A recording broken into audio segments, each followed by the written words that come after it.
नमस्कार, नीलम फॅशन क्रिएशनमध्ये तुम्हा सर्वांचं खूप खूप स्वागत आहे। आजच्या व्हिडिओमध्ये मी तुमची बाही एकाच बाजूची होत असेल तर कशा पद्धतीने स्टिचिंग करायचं आहे हे शिकवणार आहे। तर याआधीसुद्धा मी एकाच बाजूची बाही होत असेल तर कशा पद्धतीने स्टिचिंग करायचं याचे व्हिडिओ शेअर केलेले आहेत। तर अजून एकदा मी हा व्हिडिओ शेअर करते। तर पहा, इथे हे मेन फॅब्रिक आहे आणि हे सरळ आहे आणि ही उलटी बाजू आहे। पहा, आतली जी आहे ती उलटी बाजू आहे आणि हा सरळ फॅब्रिक आहे। यावरती हे अस्तरच्या दोन्हीही बाह्या मी ठेवलेल्या आहेत। कटिंग करताना आपण असंच करतो कटिंग। तर आता तुमची बाजू एकाच बाजूची का होते, एक तर तुम्ही अशा पद्धतीने मार्किंग करून घेत नाही किंवा डायरेक्ट तुम्ही भाग हे जे आहेत ते न पाहता तुम्ही काय करता, डायरेक्ट स्टिचिंग करता, त्यामुळे तुमचे भाग जे आहेत ते बाहीचे एकाच बाजूचे होतात। तर एकाच साईडला असे होतात, दोन्ही बाया एकाच बाजूच्या झाल्या नाही पाहिजेत। तर आता इथे मी मार्किंग केलेलं आहे पुढचा भाग समजण्यासाठी। इथे पहा, इथे सुद्धा दुसऱ्या बाहीला मी अशा पद्धतीने मार्किंग करून घेतलेलं आहे। तर आता काय करायचं, बाही आपली तयार झाल्यानंतर ना हा जो आपला समोरचा भाग आहे तो काय झाला पाहिजे, दोन्ही भाग असे विरुद्ध दिशेला आले पाहिजेत। म्हणजे हा पुढचा भाग या साईडला आहे तर हा भाग पुढचा या साईडला झाला पाहिजे। तर तो कसा होईल, त्यासाठी काय करावं लागेल हे पहा। तर मेन फॅब्रिक सरळ ठेवायचं, त्यावरती आपण अस्तरची बाही ठेवायची, दोन्हीही ठेवायच्या। पहा, या इथे आता या अस्तरच्या बाह्या मी आहे अशा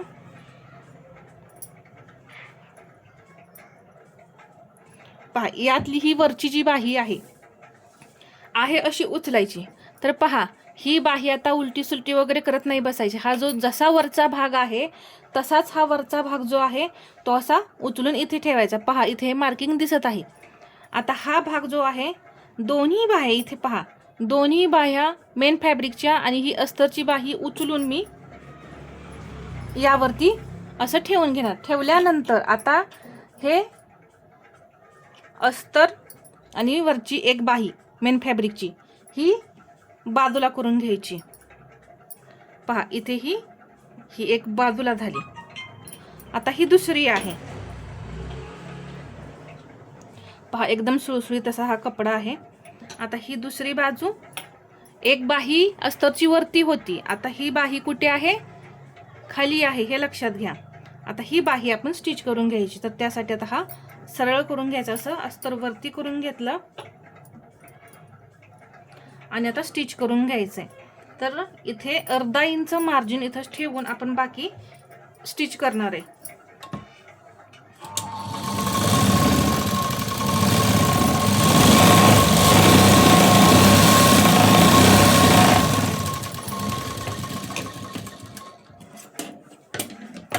पहा, इथे मी या पद्धतीने स्टिच केलं। आता हे जे राहिलेले कापड आहे हे कट करून घ्या। जर फिनिशिंग चांगलं द्यायचं असेल ना तर अशा पद्धतीने हे जे एक्स्ट्रा राहिलेलं आहे हे सुद्धा कट करून काढायचं। कट केल्यानंतर आता इथे तुम्ही पाहू शकता, इथं आपली शिलाई आहे आणि हा शिलाई मार्जिनचा आपला कपडा आहे। तर तो या बाजूला आहे असा राहायला पाहिजे। पहा, इथे मी हा ठेवला असा आणि फक्त ही वरची बाही जी आहे ती फोल्ड करायची। हे मार्जिन या साईडलाच राहिलं पाहिजे आणि मार्जिन आपलं अस्तरच्या बाहीकडे आलं पाहिजे। पहा इथे, आणि थोडं असं नकाने प्रेस करून घ्यायचं। पहा इथे आता यावरती एक दाब शिलाई द्यायची। इकडे मार्जिन बाहीकडे, या अस्तरच्या बाहीकडे आलं पाहिजे आणि त्यावर आपल्याला शिलाई द्यायची आहे आणि दाब टीप सुद्धा अगदी कडेने देऊन घ्यायची।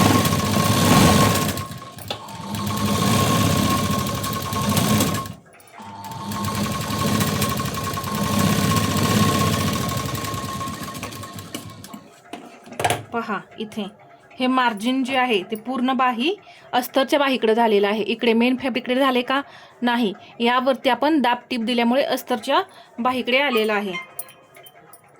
आता इथे ही बाही जी आहे इथून धरायची अशी आणि अस्तर आतमध्ये फोल्ड करायचं। पहा, अशा पद्धतीने। आता इथे एकदम एक कडेला आपण शिलाई देऊन घेऊ। तर अगदी सावकाश अशी इथं कडेला शिलाई द्यायची।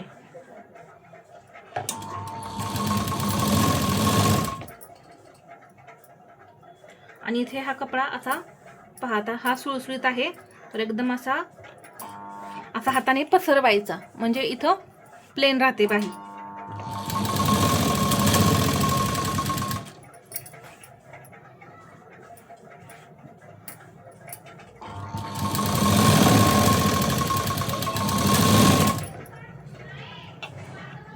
इथे सुद्धा पहा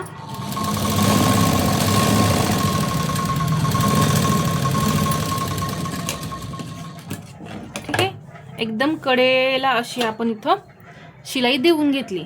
आता परत हा भाग असा उलटा करून घेतला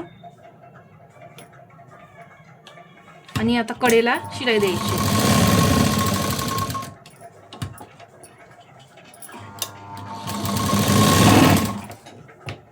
आता इथे हा कपडा गोळा नाही झाला पाहिजे, त्यासाठी पहा अशा पद्धतीने सारखा हात फिरवत आपण इथे बाही तयार करायची.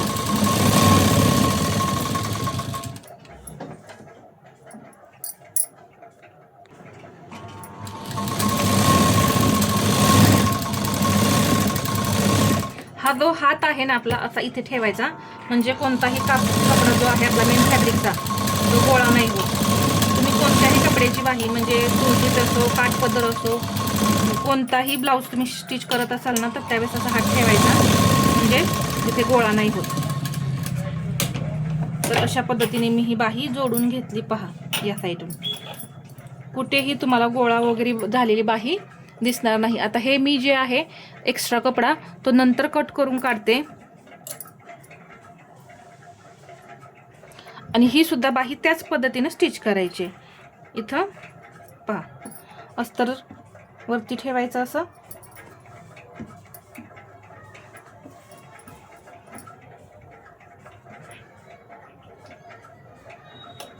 आणि इकडे पाहायचं असं. आता इथे हा कपडा आपला कट होऊन निघणार आहे, कारण इथे हा जास्त आहे. ठीक आहे, तर हे मी जोडून घेते.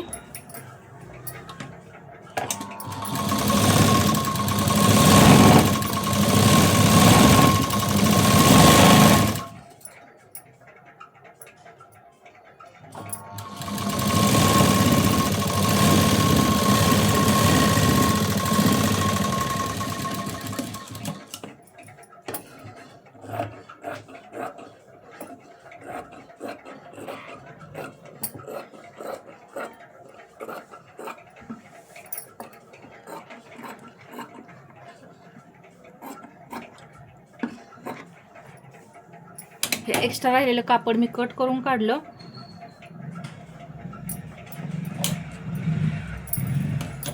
जसं की मी मगाशी सांगितलं, हे मार्जिन या साईडलाच राहिलं पाहिजे, अस्तरच्या साईडला आपलं गेलं पाहिजे, म्हणजे अस्तरची बाही असते त्या साईडला गेलं पाहिजे.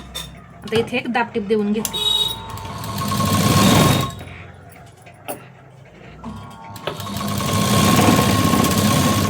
असं आपण पहा इकडे पाहत असं इथं हे करायचं, दाबटीप द्यायची.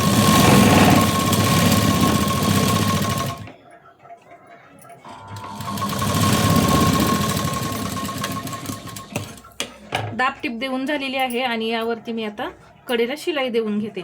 तर मी ही पूर्ण बाही तयार करून घेते. पहिली बाही आता मी दाखवलीच तुम्हाला, इथं शिलाई कशी मारायची किंवा हे पूर्ण बाही कशी जोडायची. जोडून झाल्यानंतर मी तुम्हाला बाही दोन्ही बाह्या कशा तयार झाल्यात हे सांगते.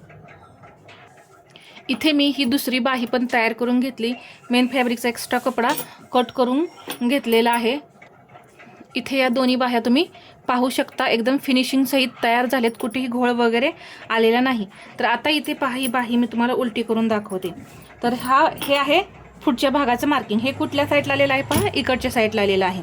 त्याच पद्धतीने मी ही सुद्धा बाही ठेवली पहा.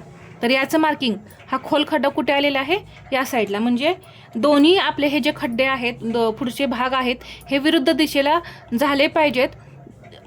आणि ते आपण जसं सांगितलेलं आहे स्टिचिंग करताना ज्या टिप्स सांगितल्या आहेत त्या पद्धतीने केल्या ना, तर असे विरुद्ध दिशेला येतात आणि असे एका बाजूची होत नाहीत. म्हणजे एकाच बाजूला पहा हे असे, हा इकडे पाठीमागचा भाग आहे तर हा सुद्धा इकडेच पाठीमागचा येतो. मग ते परत आपल्याला जोडता येत नाही, मग परत खोलावं लागतं. तर यासाठी या टिप्स वापरा. आता ही जी मी बाही स्टिच केलेली आहे 44 साईजची आहे, उंची आहे 6.5 इंच, तयार ठेवायची आहे आपल्याला 6.5 इंच आणि याचा मुंडा घेर जो आहे तो 9.25 इंच आहे। तर या मापाची ही मी बाही तुम्हाला स्टिचिंग करून दाखवली। तर हा व्हिडिओ तुम्हाला कसा वाटला हे मला कमेंटमध्ये सांगा आणि व्हिडिओ आवडला असेल तर लाईक करा, शेअर करा आणि असेच नवनवीन व्हिडिओ पाहण्यासाठी आपल्या चॅनलला सबस्क्राईब करायला विसरू नका। धन्यवाद।